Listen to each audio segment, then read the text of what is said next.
gonna die in Elbaf? Is he gonna sell as hard as the Gorosei did in Egghead? Well, I hope not. I really don't want to see Imu die in Elbaf. I kind of want to see more further exploration into that character, because Oda is setting up some weird things in Elbaf. We see Imu have blood dripping out of him when he gets to Elbaf. We see the elders freaking out when Imu says he's going to Elbaf in the first place, and when we see him on the castle spire, we see blood on his lip. So what is going on with Imu? What's the primary ideas about what's actually happening here? And is Imu going to die in Elbaf? And what are the consequences of that? Which I think there are just so many, and I don't want to see that happen personally, just from a narrative standpoint. So let's just go ahead and get into it. This is going to be 1179, so if you're not caught up, there's some spoilers in here. You might want to click off a little bit. But to start, let's talk about the concern the Gorosei have with Imu going to Elbaf, along with the blood we see falling out of him when he gets there, and then blood that's on his lip.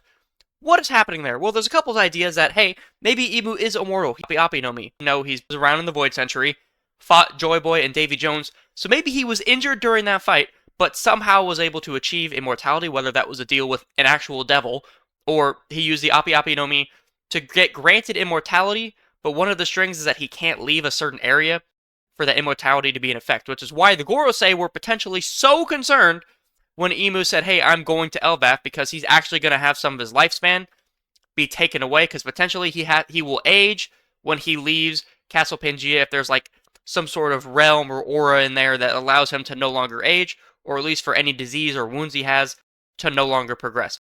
Which would explain why the Gorosei were so freaked out. And additionally, we've seen Imu say, hey, contracts that Mu makes with thee will hurt Mu, which is saying that every time he makes a contract, that somehow hurts him, and we think it's like a little bit of his life potentially being taken away. So we know that Imu is not fully healthy. Obviously, that contract talk, the blood talk, something is going on with him. Now, does that mean he has to die in Elbaf? I really don't want to see that happen, okay? We're at a point in the story, Luffy is an emperor. Can you name me a single character that you think, hey, this guy clears Luffy 100%, right? He got past Kaido. Blackbeard, other emperors, up until Egghead, we did not have any real idea about what the Gorosei and Imu were capable. Those were the characters I was looking at and thinking, okay, they play by a different rule set. Clearly, we don't know what that rule set is.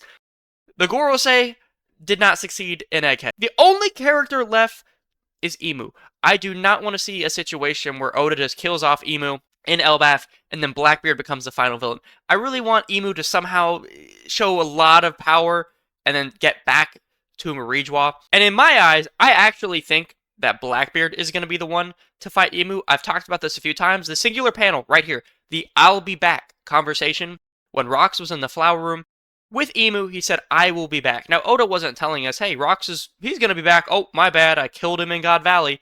What Oda was really telling us there is, hey, Rox's bloodline will be back, and that would be Marshall D. Teach. So I think Blackbeard has to be the one. He has to fight Imu at some point. I know Imu's kind of being set up as the main ruler of the world, obviously, and Luffy fighting him would make a ton of sense. But outside of Imu literally confronting Luffy right now, like, Luffy hasn't been saying, I want to go fight the world government and free people. He's always said, I'm not a hero, I'm a pirate, I want to become king of the pirates. Whatever happens on Elbaf, Imu is going to escape, which I think is good for the story. I don't want to see Imu just die here really quickly. That would be like, whoa, what do we do after that? Imu had mentioned that I'll leave it in the hands of the Gorosei. That seems really, really out of character for me. Imu killed Saturn without any hesitation, so him going to Elbaf and saying, hey guys, to the remaining elders, Marijois will be in your hands, I have to go. That seems crazy to me. A real weird shift there from Imu. And similarly, if Imu dies, does everyone else die that he has a contract with?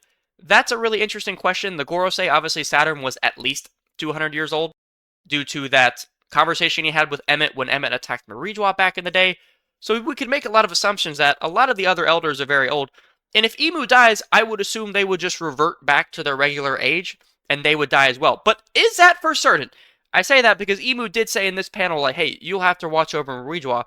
Is he saying that when he's literally gone right now, or is he saying that if he dies? And I think people are thinking that he's saying that if he dies.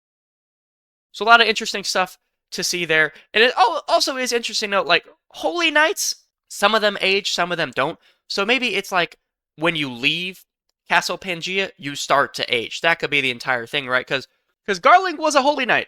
at God Valley, but we fast forward to current times and he's really old. Meanwhile, Gunko is like 80-something years old, but still looks like the same Princess Cherie that Brooke saw. Which could be a little weird, because that would imply that Garland just leaves Marijois all the time, which is probably not the case.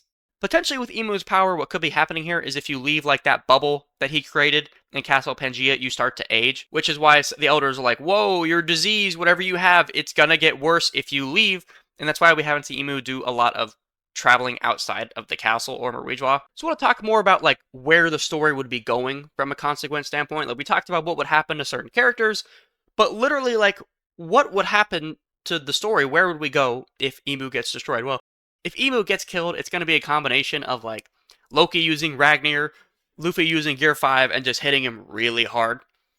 What happens then? Don't we need some explanation from him about certain aspects of the Void Century? Obviously, once we get all the poneglyphs, we can learn about a lot of what was happening about the Void Century from the Ancient Kingdom themselves. But Imu has some gaps to fill up. Of course, what happened to Lily? We don't know. Mu probably knows. What's his relationship with Lily? We would probably get a lot of that as Imu's about to die. Like, right as they're about to hit him, Oda will hit us with like a 6-month flashback. Which, frankly, that might be the flashback I'm here for the most. God Valley, I was great. Love that. The Herald flashback, not my favorite one we've ever had, but now that we're finally back in current times, I would be okay with a Void Century flashback. I mean, who wouldn't be? So, Imu gets attacked. We probably get a Void Century flashback, but we don't learn everything we need to know. I would not think. And if Imu dies, then the Gorosei become the rulers. That wouldn't make any sense, because we know that he doesn't actually care for them. He kills Saturn just like that. So that wouldn't make a ton of sense. Him saying that you guys can rule if I'm gone isn't out of love, it's out of necessity. That seems like a really weird way for this to go. And also, as I mentioned, doesn't Blackbeard need to get revenge for his father and his entire clan at some point? We're just going to have that entire storyline get built up, and we haven't seen Blackbeard like fully attack the world government yet, right? That doesn't make a lot of sense to me. But then there is a contradictory theory to that, because aren't we at some point going to go to Hachinosu like the moment we find out about Garp? Luffy doesn't know it yet, but the moment Luffy finds out about what's happening, aren't we taking an immediate turn going to Hachinosu to save Garp? And then wouldn't you think that's when we would see a final clash between Blackbeard and Luffy? Now the question is on like the timing and everything, because if they just say they kill Imu quickly here and they're done, and they don't hear about Garp, they go to probably Lodestar, potentially find the man marked by flames there, and then they go to Laugh-Tale, find the One Piece, and then Hachinosu. That wouldn't make a lot of sense, because you'd think he'd have to fight Blackbeard before he found the One Piece. So what makes most sense to me is after Elbaf, we then go straight to Hachinosu to fight Blackbeard and save Garp. But that would ensue that we killed Imu and Blackbeard wouldn't have a chance to fight him. So there's a lot of different weird timing things going on. I kind of went on a bunch of like different tangents there. If anyone has a different idea about what the timing of everything would be, let me know, because we got to find the One Piece. We probably have to go to Hachinosu. Those two things kind of contradict, because if we fight Blackbeard on Hachinosu, that means he's not part of like the final war when we're at Laugh-Tale. That seems really odd. And someone might be screaming it at the top of their lungs. I get it. I was saying it too. God damn it, Bogard. What was he doing? He was there the first time when Garp got captured. He could have done something and gotten rid of all of this. All of it. If Imu gets killed at Elbaf, do we get like a deep dive into like all of his regeneration stuff? Would it make sense for Blackbeard to attack him at Marijois, and Blackbeard's like, oh, this isn't doing anything, what the hell? So there are quite a few interesting things that we're going to have to wait a week for. So if anyone sees a cool theory from anyone else, like pop it in the comments. I want to read it. I'm trying to figure out my best about what is going on as well. And I do hope at some point we get some more Gunko information. I know Loki said, hey, like, I have to freeze her out, which is interesting, because that could also mean that the Galila Giants that are in Punk Hazard, if they're frozen by Ragnir, they could still be alive, and they could get unfrozen. They're part of Rox's plan. So there's a lot of moving parts in general, and frankly, I'm very excited for it. I think the anime released 11:56 or 11:55 today as well. So if you're watching this channel, thank you. I think tomorrow we're going to do a review of the most current episode, where we get an animated introduction to Elbaf, which is very exciting. For those of you that don't care about spoilers, well, if you're watching this, you don't. When we get back into the story, obviously Egghead just ended. They're on the ship, kind of having a good time. They're going to party for a bit. And eventually they're going to get captured by Road, and we're going to get into that whole thing where we're like in his room for a while. That's kind of where we're going for a few episodes here, which, to be honest, I'm kind of not looking forward to. I just want to get to Elbaf and skip all that Road crap. And then we're going to get into Elbaf, and then we're going to get those long-ass flashbacks with God Valley, Herald, and then we're going to get back to the current. So if you happen to want a refresher, There it is. That's where the anime is going for a little bit. That is it for this video. If you guys can leave a like and sub, it would help the channel a lot. Anyways, I appreciate you for watching. I will see you tomorrow or the next day, most likely.